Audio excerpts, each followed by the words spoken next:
আজকে যে পলি ইতিহাস তৈরি করেছে, সেই পলি যেন আর কোনো ইতিহাস আর দুটো পলি না তৈরি হয়।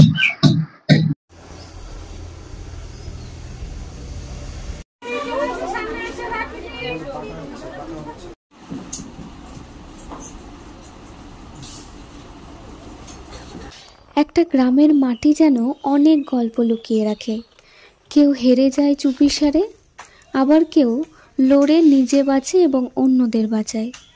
দক্ষিণ দিনাজপুর জেলার বিদয়পুর গ্রামের একজন নারী পলি মণ্ডল, যার জীবন শুধুই একটা রোগের বিরুদ্ধে নয়, বরং সমাজের গড়ে তোলা ও বাধার বিরুদ্ধে সংগ্রাম। আজ তারই গল্প, তার কণ্ঠে, তার সৃষ্টিতে। ছোটবেলা থেকে মোটামুটি 6-7 বছর বয়সের পর থেকে আমার জার্নিটা ভীষণ টাফ। একটা অসুস্থ পরিবেশ, অসুস্থ পরিবেশ। আমার মা খুব কষ্ট করে লোকের বাড়ি কাজ করে আমাদের বড় করেছেন। আমার মা, আমি যখন 5-6 বছর বয়স, আমার মা অসুস্থ হয়ে যায়। সেই সময় আমার বাবা সেকেন্ড ম্যারেজ করে। আর তারপর থেকে যা হয়, সেকেন্ড ম্যারেজ করলে যা হয়, তার সন্তানদের প্রতি দায়িত্ব কর্তব্য ভুলে যান। সেখানে খুব লড়াই করে মা আমাদের 3 ভাই বোনদের বড় করে। পড়াশোনার সুযোগ সেভাবে পাইনি, খুব কষ্ট করে লোকের বাড়ি কাজ করে মূলত পড়াশোনা করি। এইচএস রেজাল্ট না হওয়ার আগে আমার বিয়ে হয়ে যায়। এখানে গিয়েও সেই অসুস্থ একটা পরিবেশ। এমন হাজবেন্ড খুব নেশা করে, মারধর করে। এরপর থেকে বুঝতে পারি এভাবে চলতে একসময় ভালো হয়ে যাবে, সে আশায় প্রেসারে সেই সংসারে থাকতে বাধ্য হই, মন না চাইলেও। এর মতো অবস্থায় মেয়ে হয় 2003 সালে। তো মেয়ের যখন 8 মাস বয়স, তখন বেশি অসুস্থ হয়ে যায়। সরকারি হসপিটালেই ধরা পড়ে আমার ক্যান্সার হয়েছে। 2003 সালে মাত্র কয়েক মাসের এক কন্যা সন্তান কোলে নিয়ে জানতে পারলেন গলায় ক্যান্সার। চিকিৎসা ছিল না, পাশে থাকা কেউই ছিল না। মা বাবাও মুখ ফিরিয়ে নিয়েছিলেন। স্বামীর বাড়ি থেকে তো সরে আসতে হয়ই, সঙ্গে সহ্য করতে হয় মানসিক ও শারীরিক অত্যাচার।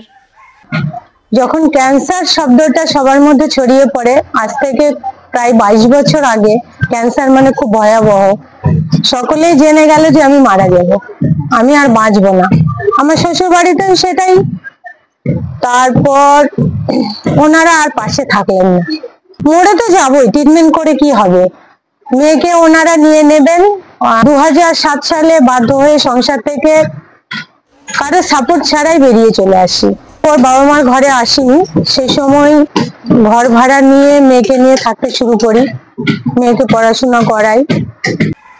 তখন ওনার মনে হয়েছিল জীবনটা বোধহয় এখানেই থেমে যাবে, কিন্তু একদিন ঠিক করলেন আর নয়, যদি বাঁচতেই হয় তবে নিজের মতো করে বাঁচব। সেলাই মেশিন, বাড়ির উঠান আর অদম্য ইচ্ছা নিয়ে শুরু হয় পলের নতুন জীবন। এক আত্মীয়র বাড়ি যাই, গিয়ে দেখি এই কার্পেট তৈরি হচ্ছে। ছোট সাইজের, বাড়িতে বসে কার্পেট বানাচ্ছি। মেশিন বসানো, ঘর করানোর মতো অ্যামাউন্ট ছিল না হাতে। তো আমার একটা সেলফ হেল্প গ্রুপ আছে, সেখান থেকে প্রথমে 40,000 টাকা নিয়ে একটা মেশিন বসিয়ে 4 জন আমার বৌদিদের এবং গ্রামের 2 জন মহিলাকে নিয়ে, 4 জনকে নিয়ে প্রথমে এই কার্পেট বানানো শুরু করি। সঙ্গে আমিও কাজ করি। আমার তো করা হয়ে গেল 4-5 বছর হয়ে গেছে। কাজ এখানে দিদির কাছ থেকে শিখেছি। আমাদের বাড়িতে আমার 2 ছেলে আর হাজবেন্ড, শ্বশুর শাশুড়ি। না পুরোটা চলে না, কিন্তু তাও চলে, হালকা চলে। এই কাজটা করে সংসারে অনেকটা সাপোর্ট দিই। প্রথমে ট্রেনিং দিয়েছিল দিদি 2 মাস, তারপরের থেকে বেতন পাই। কাজ করতে আমাদের ভালো লাগে। এখানে আসলে মনে হয় না যে দিনটা বৃথা যায়। ভালো, যখন স্যালারি পাই তখন ভালো লাগে। বাচ্চাদেরকে আবদার মেটাতে পারি, কিছু সংসারে দিই, নিজের ভালো মতো চলে যাই। বলতে চাই এটাই যে নিজের মেয়েদের তো হচ্ছে স্বনির্ভর হয় দরকার, এখানে আসলে অনেকটাই হচ্ছে হেল্প হবে। আগে হচ্ছে বরের কাছ থেকে আমাকে 10 টাকা চাইতে হতো, এখন সেটা হচ্ছে চাইতে হয় না, উল্টে আমি হচ্ছে তাকে হেল্প করি। আজ তার বাড়ির উঠোনেই প্রতিদিন কাজ করেন 40 জনের বেশি নারী।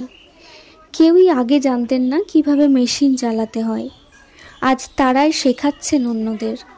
সংসারের বোঝা একা বইতে বইতে যারা নুইয়ে পড়েছিলেন, তারা এখন নিজেদের শক্তিতে হাঁটছেন। বিদয়পুরের উঠোনে গড়ে উঠেছে এক নতুন স্বপ্ন, নারীর হাতে পরিবর্তনের চাবিকাঠি। যে 4 জন বা 8 জন মহিলা তৈরি হয়েছিল, তাদের বেনিফিটটা তারা নিজে মুখে বলে, তাতে ওনারা বুঝতে পারেন যে কাজটা ভালো করলে সুবিধা আছে, আর্থিক সংকট দূর হবে। তো এভাবে আমি বছরের মধ্যে 40 জন পেয়ে যাই মহিলা। আমি মারা গেল, তো মারা যাওয়ার পরে এখানে ঘুরতে আসলাম, আর মাইক চিনতাম, তখন পলি চিনতাম না। তো এর মধ্যে এখানে আসে এই পলির সাথে পরিচয় হলো। তো পলি বলিচ্ছে কেন বড় মা দুঃখ করেন কেন, আমার সুতে তুলেন, তাও হাতে পয়সা এই সুতে একটু করে তুলে 10 টাকা 5 টাকা যা পাই একটা হাত খরচের লাঠি কুটির সাথে ইয়ে করে। গত মাসে ডাক্তার দেখিয়েছে, রিপোর্টটা খুব খারাপ এসছে। সম্ভবত ডাক্তাররা সিদ্ধান্ত নিচ্ছে আমাকে বোম্বেতে রেফার করবে। শব্দটা এতই মারাত্মক, মনে হয় কোথাও গিয়ে আর হজম করা যায় না। এতদিন আমি মোটামুটি 8 বছর মতো হচ্ছে কাজটা চালাচ্ছি। বিভিন্ন সংবাদ মাধ্যমে আমি মানে বলার চেষ্টা করেছি, আমরা কোনো সরকারি সহযোগিতা পাইনি। এবার মার্কেটিং করতে গেলে যে একটা পরিকাঠামো দরকার, সেটাতে অনেক অ্যামাউন্ট ইনভেস্ট করতে হয়, সেটা আমার পক্ষে সম্ভব হয়ে ওঠেনি। যদি ভবিষ্যতে পাই বা আমি এগিয়ে যেতে পারি, তাহলে মার্কেটিং এর চিন্তা ভাবনাটা আমরা করতে চাই। আমরা এখন শুধু ম্যানুফ্যাকচারিং করি, তাতে যা রেট পাই সেটাই কারিগর আমরা সবাই মিলে বেঁচে আছি। প্রথমে তিনি কার্পেট বানানোর কাজ শিখলেন। দিনে চিকিৎসা, রাতে কাজ। এভাবেই জীবনকে তিনি তৈরি করলেন নিজের মতো করে। শুধু নিজে না, পাশে টেনে নিলেন আরও শতাধিক মহিলাকে। একসময় যিনি ভাবতেন আর বাঁচবেন না, তিনি আজ নিজের চিকিৎসার খরচ নিজে চালান, আর একমাত্র মেয়েকে উচ্চশিক্ষা দিতে পিছুপা হন না। তার জীবনের প্রেরণা এখন শুধু নিজের মেয়ে নয়, পুরো সমাজ। পলি বলেন, আমি যদি পারি তবে আরও অনেকেই পারবে, শুধু একটা সুযোগের দরকার। পলি মণ্ডল আমাদের দেখিয়েছেন, স্বপ্ন দেখতে টাকা লাগে না, সাহস লাগে। একটা ছোট গ্রামের উঠোন থেকেও বদলে দেওয়া যায় শত নারীর জীবন। বড় কথা, আমি যখন 40 জন মহিলা নিয়ে কাজ করেছি, আমার টার্গেট মহিলারা স্বনির্ভর হোক, তাতে তারাও আর্থিক সচল হবে, কাজের পরিধিটাকেও বাড়ানো যাবে। আশেপাশে এখন আমার গ্রামগঞ্জে আমার প্রায় এখান থেকে 20-25 কিলোমিটার দূর থেকে মহিলা আছে, তারা রোজ 40 টাকা আপ ডাউন ভাড়া দিয়ে আসে। তাদের কথাটা মাথায় রাখতে হবে। এবার হয় না, অনেক হচ্ছে কারিগরদের জন্য অনেক সরকারি ফেসিলিটি থাকে, প্রকল্প থাকে, সেগুলোর আওতায় যদি আমার মানে কারিগররা পৌঁছে যেতে পারে, ওনারা বেনিফিট পেলে তো কারখানাটাকে আরো বড় করা যাবে। বড় করলে তো শুধু গ্রামগঞ্জের মধ্যে ছড়িয়ে থাকবে না, সেটা ডিস্ট্রিক্ট যাবে, রাজ্য যাবে।